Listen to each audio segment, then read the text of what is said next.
Welcome everyone to the Voice of Terminus show number 11-1, being our first Dev Q&A show we're having here today, and hopefully many more will follow. I'm joined today by Delinzia, as usual. Say hello, Delinzia. And our special guest is Kilsin, the Visionary Realms Community Manager. Say hello, Kilsin, and introduce yourself a bit. Hey guys, as Jan said, I'm the Community Web Manager for Visionary Realms and Pantheon Rise of the Fallen. And we are kind of short for time today, so we're going to kick it right off and get right to it so we can get some questions answered for you guys out there and for us, of course, as well. So off you go, Dal. All right, here we go. Kilsin, how did you become the CM guy? I basically started in the community. I came from the Vanguard community and started off in the Pantheon community, all excited like everybody else and following the game and thinking, you know, Brad's next big thing would be the next game that we could kind of move to, my guild and friends. And basically I was just in the right time, right place. I was helping Jopper out with some kind of documents and things in the background for information for the kind of like the class lead system. So I think we called it ambassadors at the time. And it was, through an unfortunate turn of events, he had a bit of a like an incident with his family. He was wearing a lot of hats. He was a CM, he was the music guy, he was creative, he was everything. Like he was he was under a lot of load. So Wow. I kind of offered my help in any way I could while he was going through a tough time, and he came back with offering me the CM position, which I almost fell off my chair because I wasn't actually expecting that, and I didn't really want that. I was actually just trying to help in the background with some reports and stuff. But yeah, when he offered that, I took a day to think about it and thought how cool that would be to actually, you know, take my experiences further, break into the industry, and be able to, you know, peer over the fence at the dev team and help, you know, be a voice for the community. So I took that opportunity. Nice. Nice. Okay, question 2. What class are you looking forward to playing and why? Kind of all of them. Like I'm a bit of an alt person. Like I love playing alts. I love lots of classes and knowing what they do and how they play. But obviously my most favorite would be Rogue, and second would be the Shaman. I'm really excited and looking forward to how the Shaman kind of develops. Nice. All right, cool. And question 3, what is your favorite zone thus far in the game that you've been able to actually partake in? So I've been able to get into all of them so far, except for the very new one that we're just about to talk more about in the upcoming weeks, which is really exciting. I've heard a lot and I'm excited. So I haven't actually got into that yet, but from what I have kind of seen and played, I like Avendyr's Pass and Wild's End. The halfling kind of zone. Wild's End looks amazing, and Avendyr's Pass obviously is what you saw from the stream, and that zone's just incredible too. Okay. Yeah. Nice. Okay. Our fourth question is, how can the fans of the game, in your opinion, help indirectly make Pantheon a success? So this is a big one, but the biggest way that people can help us at the moment is simply by word of mouth. Like just getting the word out there, letting people know that, you know, their friends and family and people that they know in the gaming community that want a game like Pantheon to come back. You know, is just letting them know about Pantheon and that we exist, and so they can come and check us out, is the biggest way that people can help us right now. Okay, awesome. And question 5, what is it like to work at VR? It's awful, man. There's no windows. The chains are too tight. It's just, it's incredible. The team, the positivity and the passion from the team is incredible. We all work remotely. Our office is like Skype and, you know, Google Docs and emails and you know, not even being able to talk to each other face to face, and the relationship we still have is incredible. The way people step up and help each other out in different departments, and it's probably one of the best companies I've worked for. The guys and girls are really good. They've got a lot of dedication, and it's a fun place to be in. Awesome. Cool. And all right, we'll move on to question 6. What is a typical day at VR for? So, for me personally, I know it's different for everybody, but for me, I've spent, obviously, as you know, a lot of time on the forums. I'm kind of locked to the forums. I moderate and kind of do admin for the website, all our official platforms, so YouTube and Twitter, Facebook, everything. So I've got Jason working on Facebook, which is really a massive help. So he's the guy that puts out all the funny quotes and pictures and everything that's gets a nice reaction from the Twitter fans. But it's basically moderating all those platforms. It's creating CM content for all those platforms, making sure people are engaged, interacting with the fans, relaying information, being the chief liaison. Everything that you guys post on the forums and say, I read, listen to, kind of turn it into dev speak and then translate it and pass it on to whatever dev it best suits, even if it's just ideas. If there's a majority vote on the forums, and I say majority vote as in if there's 10 people that post and 8 people think it's an awesome idea and give all different kinds of ideas, I will then pass that on to whatever dev, that it's most appropriate to pass it on to. And even if they don't want to use it, it's an idea, it's something for them to, take note of. So, just to make sure that your voices are being heard and that it's being, passed on and translated to the devs. Yeah. Cool. Well, that was going to be kind of question 7, was what it's like to be a CM, but you kind of touched on that in that last question, so we'll go ahead and kind of skip that. Going on to 8. Explain this process of designing a single feature for an MMO to give viewers an idea of just how much work it goes into creating a single feature. Obviously, not being a developer, I can't go too deeply into this, but from what I do know and from speaking to John and seeing John and Chris and that work, for an example, creating a tree can take up to a couple of hours of designing just a tree, its formation. They use all different programs that we need all different licenses for, and that's to put it into perspective of time versus content. So when we have to answer questions on or give information on how far we are along in development, when you consider a tree can take a couple of hours of a human being sitting at a computer creating it. Same with John has done the streams where he's created he's done you see him molding and baking and sculpting I think he made a sword and made a staff. It takes hours for that stuff to get it right, to check it, make sure that it uploads properly, implement it into the game, and then you've got the animations, the art, everything. It's a huge process. So bringing it down to just one aspect or one thing, it kind of gives you an overall picture of how long it takes to actually create an MMO, especially when you've got thousands of items in game that you can loot. To make one of those can take a couple of hours. So it's pretty crazy. It's very time consuming. Oh, sounds pretty intensive. Okay, question 9. What is Visionary Realms' unofficial policy on release versus bugs? For example, if there are any annoying bugs, they push back dates to provide users with a better experience, or release on a schedule and fix bugs as they can. Yeah, unofficial. We have a schedule to stick to, obviously, but we're not afraid to delay a release to fix issues.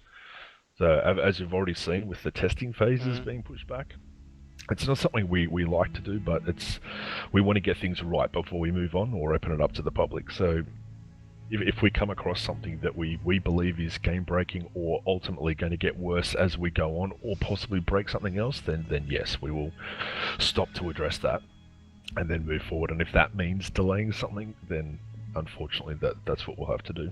Nice. Good way to go. Yeah, I think that's an awesome way to go. Absolutely. Instead of just steamrolling past it and having issues later on like we've seen in the past. Yep. Definitely. Nobody wants to play a buggy game. No. Okay, moving on to our next question. Class style. Will classes have distinctive styles? Can you identify classes at a glance, or will, for example, like an iron breastplate look like the same for every iron or armor class or plate class? So I got some help from Dan, our chief technical officer on this, he said that we'll most likely add class-specific armor, like armor sets, like later in development, but players will generally be able to equip any armor type which is wearable by their class, and that is pretty much as much info as I can go into on that. Okay. But they will have later on class-specific kind of armor sets. Right. So basically, kind of like a post-launch thing, like the Necro and the Bards. Yeah. Yeah. Okay. Cool. And what are some of the pros and cons to using a developed game engine environment like Unity? Again, I relied on Dan for some help with this. No worries, we understand. he came back with some great answers. Like, Unity allows us to develop and test concepts and systems quickly and efficiently, which is really helpful for the guys. Which also frees us up. We don't require a dedicated engine team, which saves us a lot of time on initial development costs. And we can focus on building gameplay instead of spending many months building low-level systems before having anything to show, which is another huge benefit with Unity. He's also said that we've got a lot of pre-existing assets at our disposal, which we can use to quickly prototype new systems. And he couldn't really think of any cons that sprang to mind. So far we're having a great experience with Unity, and we're able to do pretty much whatever we want to do for Pantheon in there. We haven't really hit any hurdles or roadblocks, which is fantastic. Yeah, it seems to be very powerful software. Some of the new demos from the engine, what they're aiming for the future, it looks really promising. It certainly does, man. Okay, and moving on our questions here.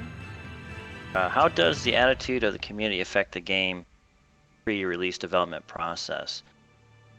Hoping it will convince people to be a little more forgiving when it comes.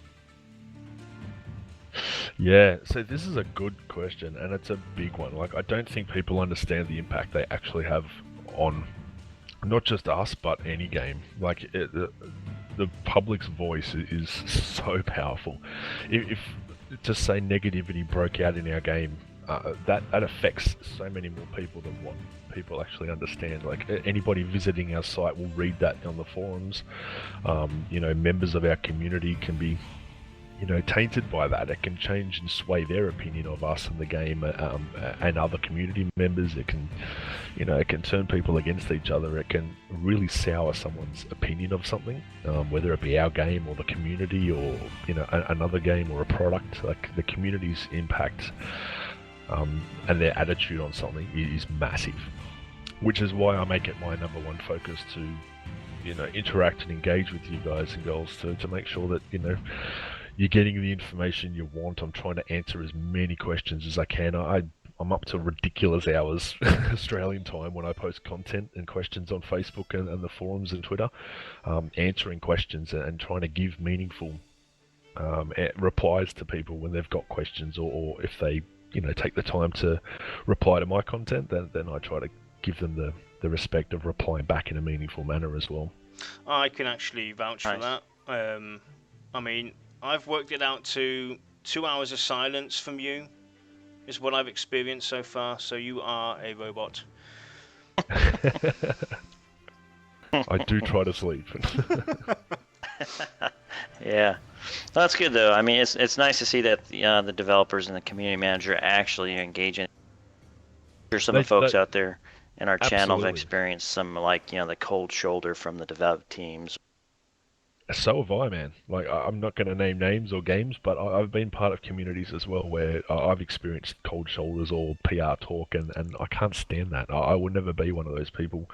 I'm more of a kind of hands-on, take,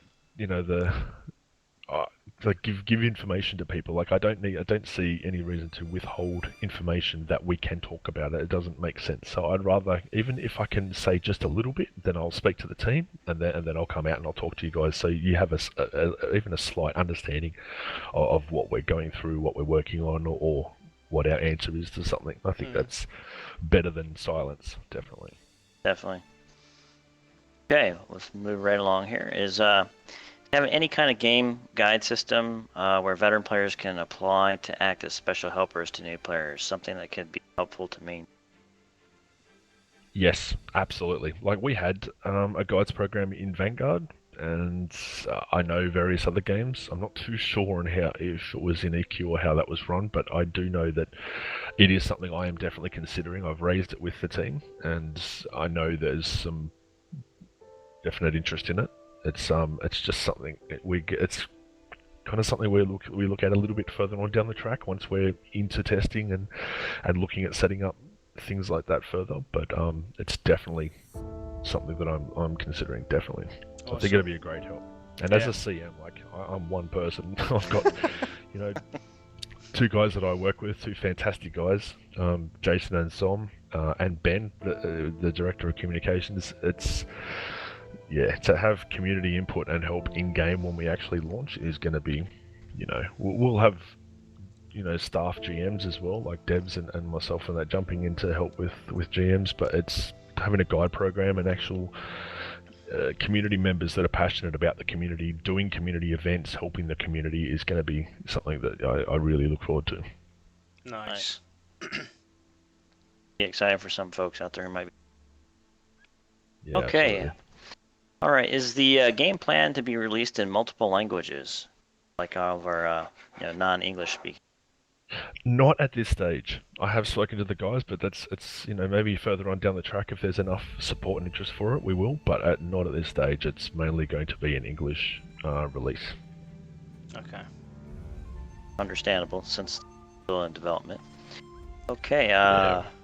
How smart? Now we'll get into some game mechanics stuff like that type stuff. But how smart will the NPCs be? AI's kind of a big thing. A lot of folks like to know. They are. So Brad's, I can't go into too much. Brad has touched on this a little bit more than what I probably can on the forums, but he's looking at a few systems where the AI reacts differently. I know Dan was talking about this as well. So I don't know if you guys saw it in the stream, but when we aggroed, when Brad wiped to all the orcs and we kind of backed off and left him there to solve his own problem, that the first orc that he encountered actually, I think that was the one that blew a horn, like a war horn, and actually called the rest of them. So that's when we all backed off. Oh. And you're on your own, buddy. So they're intelligent in the way that they can call for help. They can, possibly run away. If they get too low and they don't have enough help, they could, back off and say, screw this, I'm out of here. It's too much to deal with, or whatever.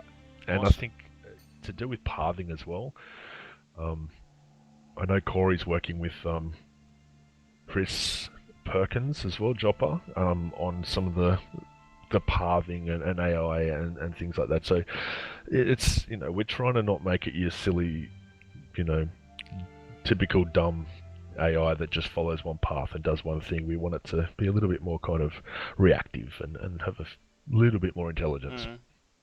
A little bit more unpredictable, so to speak. Yeah, but not just a randomness. We want it to actually look like it's part of the game and actually thinking or doing something. Like, we don't want it just, just in the middle of a fight, just taking off and hauling ass towards a mountain somewhere. We want it to actually think that it's running back to a camp, or, running to more powerful enemies that can help it, or, Sounds good. Sounds like awesome.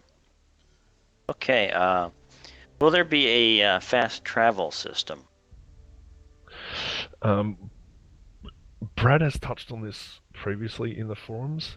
There may be portals and hubs to, like, continents as a way to travel, but there won't be any simplified zip around the world kind of, portals and stuff, other than player-made, like, casted portals and that to specific locations. Maybe you've memorized a location and able to port people to there, but there won't be, like, there's not going to be rifts around the world like Vanguard or anything like that. You can't just jump in and teleport somewhere. You have to, travel's still going to be meaningful, but there will be ways to get to another continent. So it's not going to take you 4 hours to meet up with friends. It'll take you, a portal to a different continent, and then you'll have to travel the rest of the way to wherever you want to go. Nice. Or something similar to that. Okay. Moving right along here. How about how brutal will the environments?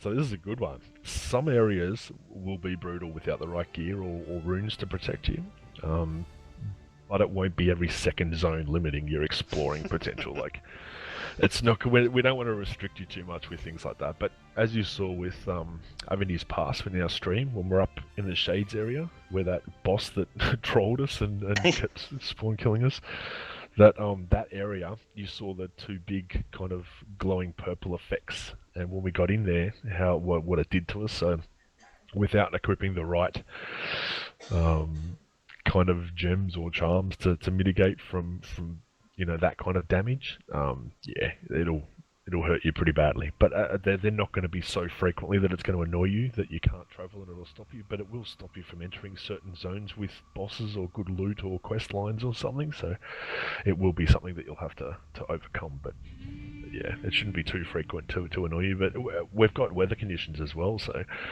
once we work more onto that, like if you go out to the desert, you could start losing life, like health, because you don't have enough water with you or something, or maybe you're not covering up from the heat, or cold, the opposite effect, so not enough food or warmth. So there will be things like that too. Our speculation is working, guys. I know, speculation is working. Some of the things we've been talking about in videos. Okay. See, people, keep tuning into us. We're getting somewhere. Okay, alright, let's go here. Will summoners be a traditional pet class, like magicians of EverQuest? No, that should be scrapped, dude. That's one we Is can't. That a scrap yeah, one? that got scrapped, yeah. That shouldn't be in there. Oh, that's in there. Sorry, folks, got you all excited.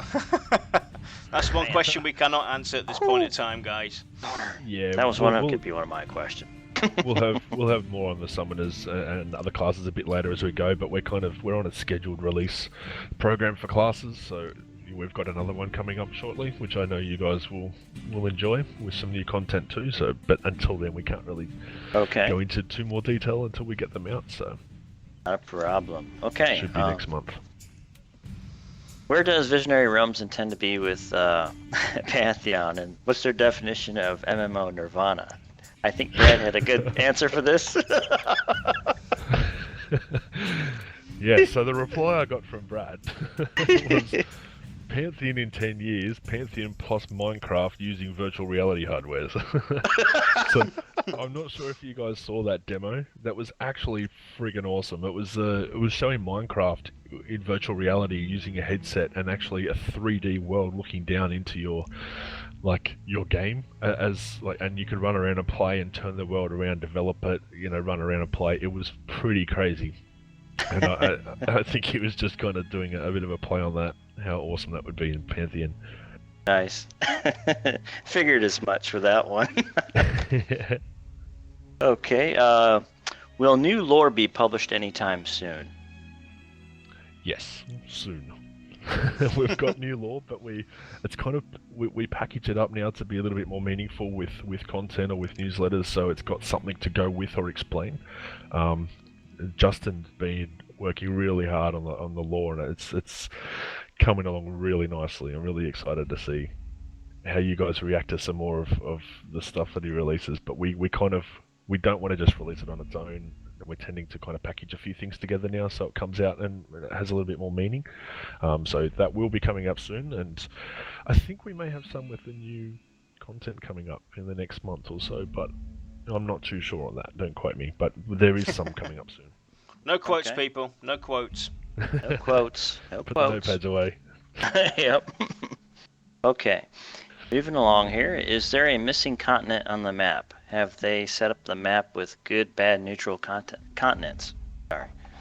So pretty much what you see on the website is the current state of the world design. Discussing anything beyond that at this point would only be kind of speculation, and we don't want to speculate too much. Leave the speculation to us. Yeah, Right. we'll take care of that. We'll Lot take more care of fun that. listening to you guys talk about it than us. Nice. Okay. Let's see here. Does Visionary Realms plan to do something more scenic, like screenshots of various sizes, aspect ratios, like 21:9, or any updated video? Yes, so we do plan on this. We've got more screenshots coming out. I'm actually working with the team at the moment on more screenshots. I've been jumping in game and taking some more 4K ones, and we're just waiting for Basically just to go over, we've got to double check, triple check, make sure they're all good and show what we're actually showing off and just kind of approve them all, and then I'm going to start using them in more of my CM content. So when we post something, we're going to try and attach a picture to it. Just to give you guys something more to look at. But we're in the process now of just building up a collection of those screenshots, and it's not just like jumping in, taking a quick snap of an area. It has to be kind of approved to make sure we've got the right, weather conditions and lighting and stuff like that, and make sure it matches content that I release. So we do have that. I don't know if anyone has aspect ratio 21:9 on the team. They may do, I'm just not sure, so I'll have to speak to them and see if anyone does have that and get them to take a few. And on an updated video trailer, we have some things planned in the next couple of months that do involve possible video, some more release obviously of class and screenshots, a new area, and also a possible stream coming up in the not too distant future that I think we've already alluded to. So yeah, just stay in tune, wake up. in tune for that. Oh, okay, awesome. Exciting stuff coming. Okay, let's see, we're on question 23. When traveling through the world, will we see a backpack or just a weapon? That one should have. Didn't you get the updated one? Oh. I think we're. I think we are through with. That's one of the questions we couldn't answer at this point in time.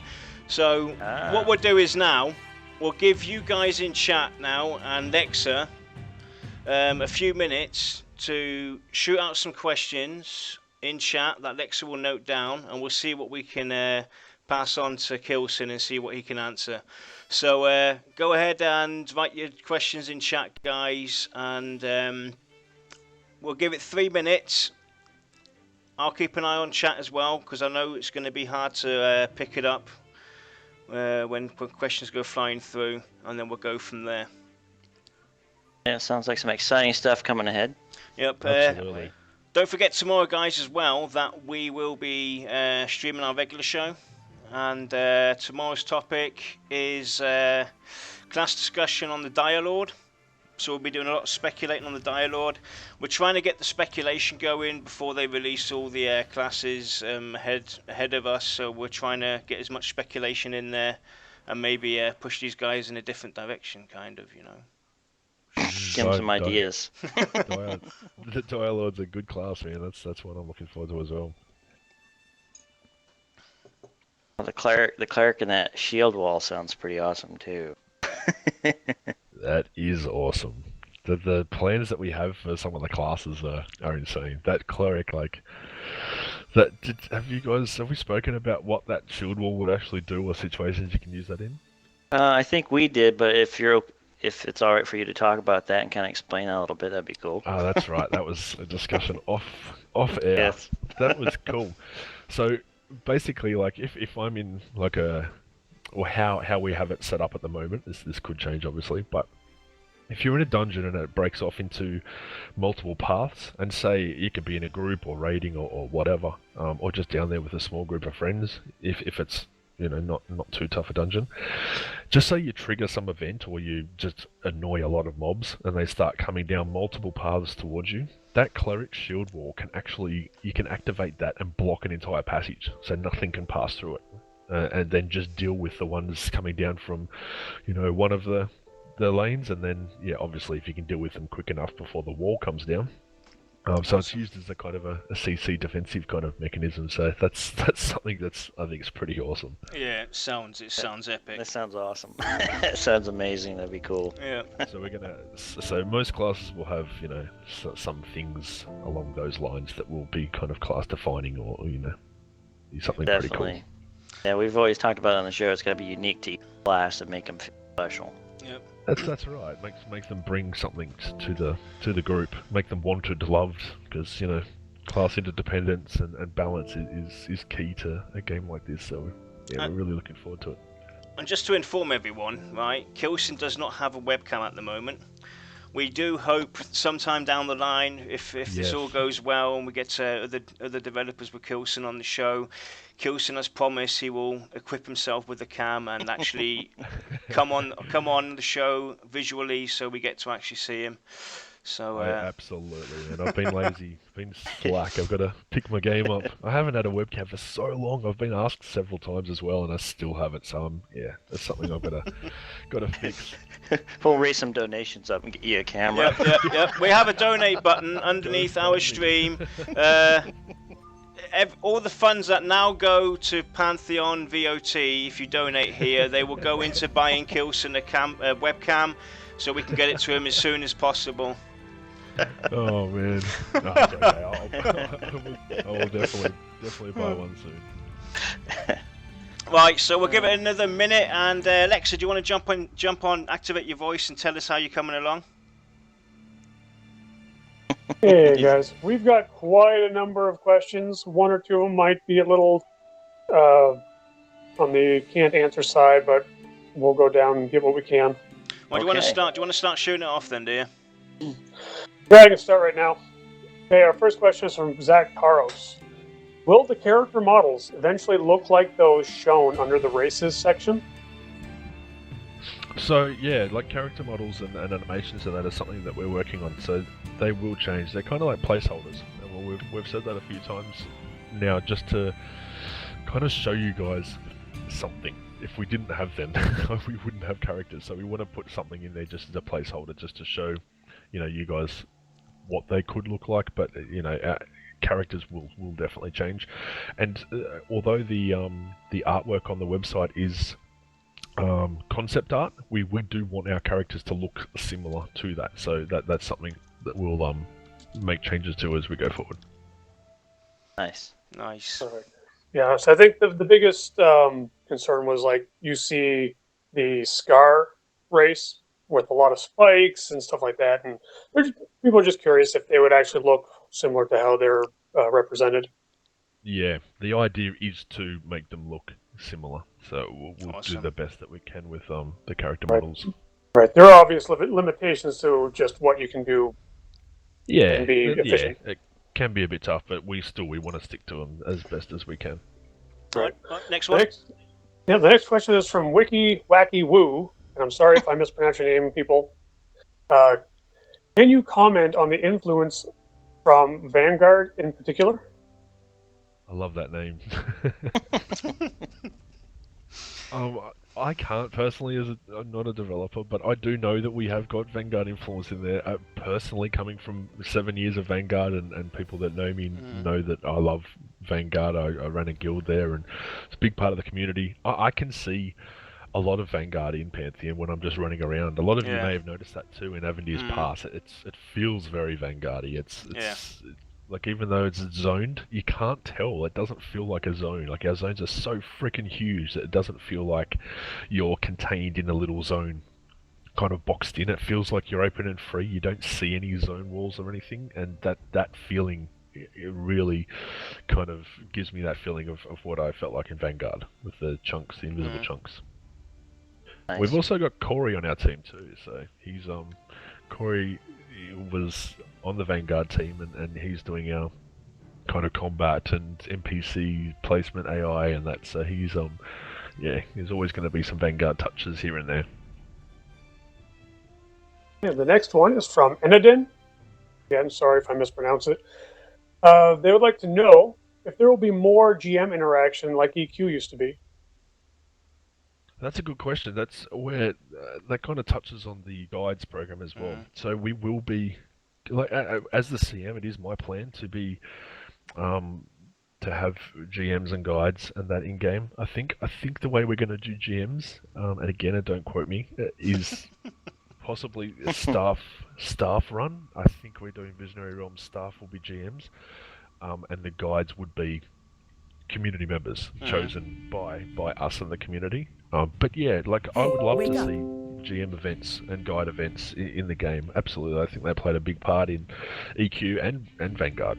I think both games, that was something very memorable. I remember we see a GM pop into the world in Vanguard, and everyone would just come from everywhere to talk to them and get free little gifts, get turned into chickens, and they'd spawn a mob when there was enough people, and it was awesome. So yeah, I definitely would like to do something like that. Awesome. Yeah, that makes me super excited myself. Next one comes from our very own Kodiak. Can the community make assets in Unity to help? Good question. Wow. That is a very good question. Not at this stage. At the very beginning, we did have something like that set up in the very, very early stages. John Diaspara, our world builder, lead world builder, actually came from the community. And so did a few of our earlier members.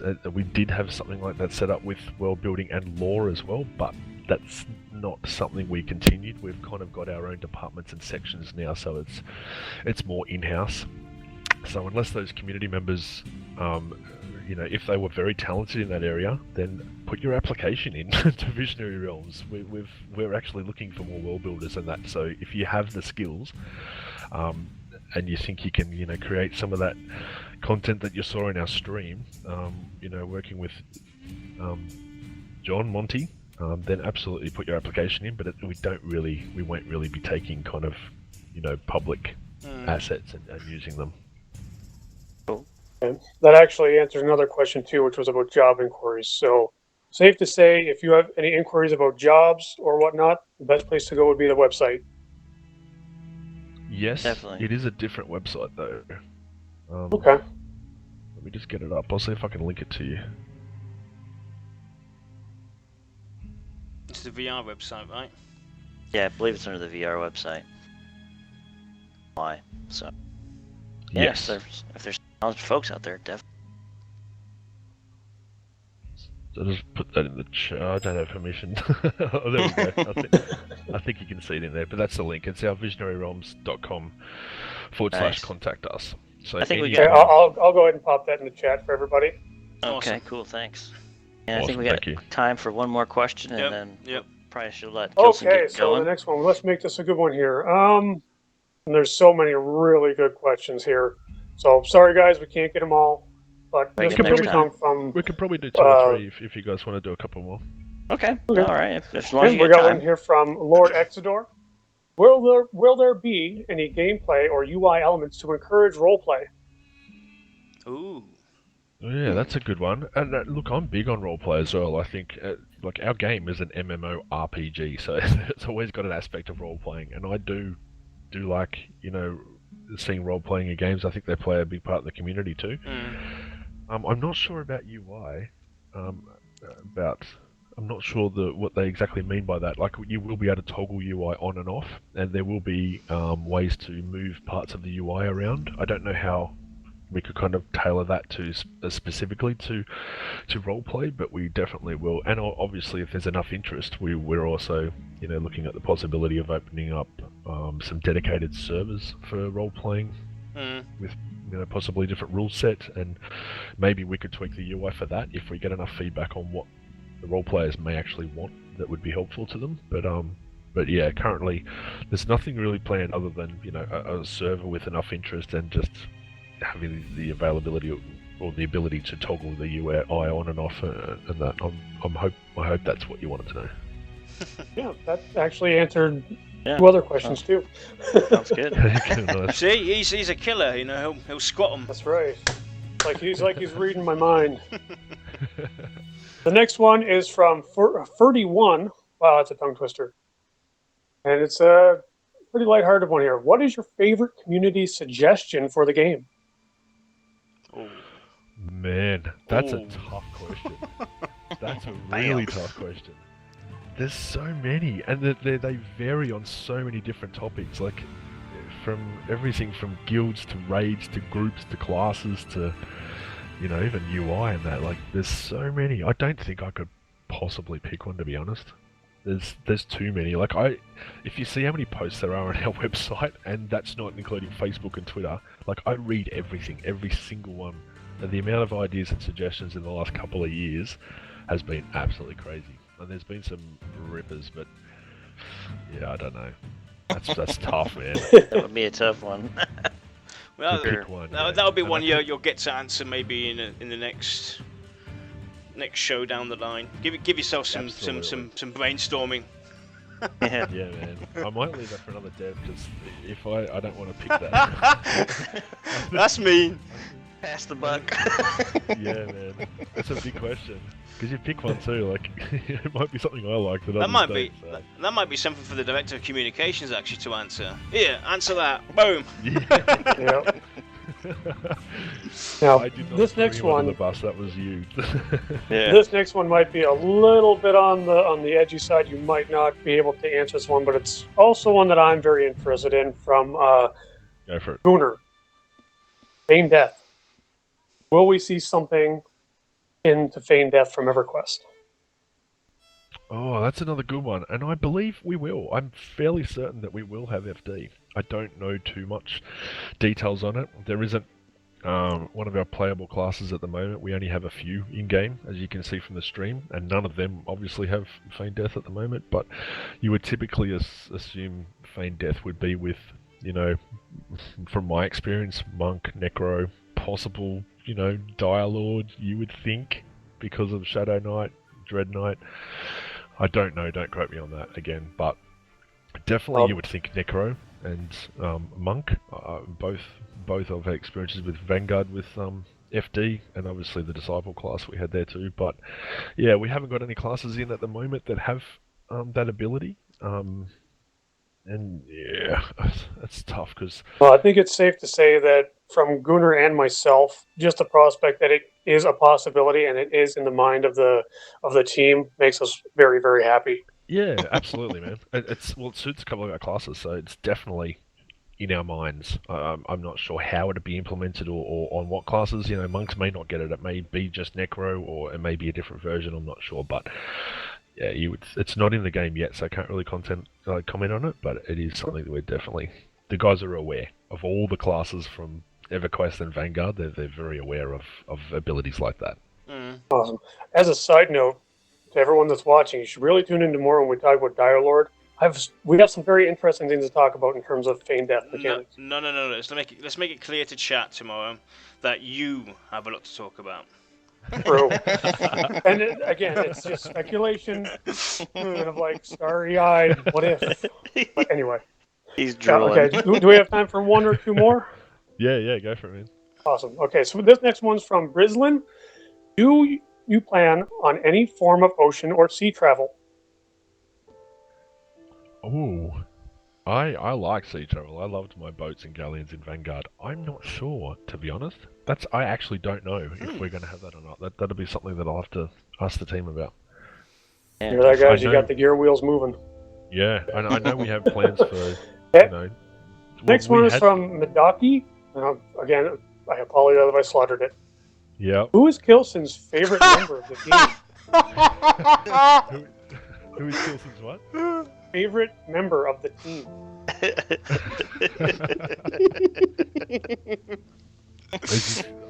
I'd have to say probably Madorki. I think he's up there. Yeah.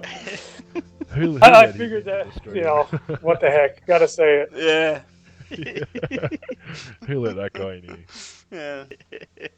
So just to quickly remind everybody, if we, you know, if certain questions don't get answered now, we do plan on having, you know, further dev Q&A shows with these guys, and they will honestly try and answer your questions when they can.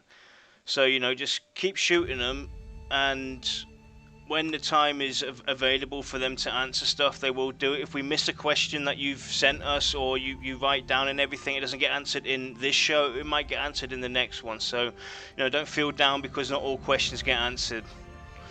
Yeah, absolutely. And for those that don't know, Madorki is Jason Bolton. He's one of the associate community manager, and he runs our Twitter. Ah, okay. Nice. Awesome. Okay, we'll do one more here. Another one from Wiki Wacky Woo. The question is about would it help if we all support or donate a bit more? Which is obviously yes. So I'm going to put a little spin on that question and say, in what way do does the support and the donations help? Okay, so that's a great question, and they obviously do help us a lot. We are crowdfunded at this stage. We have an angel investor, but the pledges and the subscribers are literally keeping us, moving along. Like it helps us immensely. The word of mouth is also very powerful, as I explained a bit earlier. Like the more people that know about our game, and we're trying to target our game to a wide variety of people too. It's not just stuck in the past, or we don't have rose-colored glasses on. We want to make a game in the same kind of image as EverQuest and Vanguard, but our audience, we want to open it up to anyone who's interested in challenge. Who wants to have a meaningful, immersive experience. With and be involved with our community. Like, we've got such a mature and awesome community. We want to open that up to as many people as possible. And yes, the subscriptions and the pledges help us a lot. That they really do. They help with licensing fees and wages and programs and server costs and website and everything. They help us immensely moving forward. Awesome. Nice. Yeah, so I think we should let... Actually, there was one question. How much coffee have you had this morning? Surprisingly, man, I've on my first mug and it's right down in the bottom. I got up at 5 a.m. and went straight to the coffee machine and Awesome. just been sipping on it. But yeah, feeling a lot more awake than I thought I would be, so I'll definitely be having another one after this though.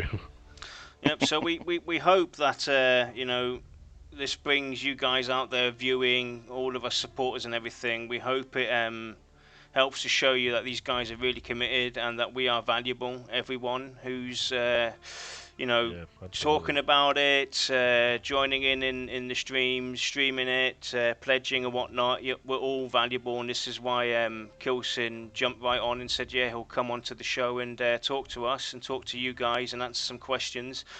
We do hope to get this set up that we may, do a show maybe once every month or whatever, but we'll see how it goes and stuff. We're streaming tomorrow, like I said, and I think we'll let Kilsin get off now and get some rest. Run away! And we hope... I've really enjoyed it. Thank you very much, guys. It's Yep. been awesome. Yeah, thanks for joining us. Really appreciate it. Yep, and if you haven't subscribed to the channel, subscribe, keep in touch with us, follow our Twitter. We try and get a bit more out. We like to, we're trying to speculate a lot on everything. And join us tomorrow. And with that, guys, we hope you enjoyed the show. And maybe next time, Kilsin will have a camera. Or some tidbits, maybe maybe something there. Never know. Some little things, some screenshots, maybe some, hint. Yeah, absolutely, man. That's something I can definitely organise. I almost had some ready, but I just couldn't quite get them viewed and approved before I came on. But definitely next time. Awesome. All right, definitely. Right, with that, guys, say goodnight, and we'll see you tomorrow, 4 p.m. Good night, Eastern. guys. Good night, guys. Thanks for joining us. Thank